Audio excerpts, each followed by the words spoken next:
দেখতেই পাচ্ছ টুকুর টুকুর পায়ে চলে এসেছি সোনারপুরের রং কিনতে। হোলি না, ওই জন্য রং তো কিনতেই হবে। দেখতেই পাচ্ছ এখানে কত আবির রয়েছে, কত সুন্দর সুন্দর কালার দেখতেই পাচ্ছ। এখান থেকে একটু রঙও নিয়ে নিলাম, আবিরও নিয়ে নিলাম, আর তার সাথে ফিচকিরি নিয়েছি গোলোর জন্য। দিদিভাই সমস্ত কিছু নিয়ে নিয়েছে। তার আগে সমস্ত কালার টেস্ট করেছি, কোনটা বেশি ভালো লাগছে সেই কালারটাই নেওয়া হয়েছে। তোমরাই বলো কোনটা আমাকে বেশি মানাচ্ছে, সেই কালারটাই কিন্তু আমি নিয়েছি। তোমরাও একটু বলো।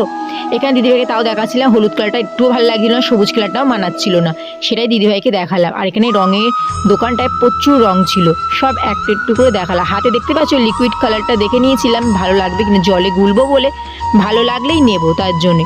আর এখানে দেখতে পাচ্ছ সমস্ত কিছু দেখাচ্ছি, এই জিনিসগুলো নেওয়া হয়েছে। তারপর আবার বাড়ির দিকে যাওয়ার সময় দিদিভাইকে গাছটা দেখে আটকে গেল। এখানে এত সুন্দর সুন্দর ফুল গাছ, দিদিভাই একটা ফুল গাছ নিল। কী ফুল গেস করো তো, কী নেওয়া হয়েছে?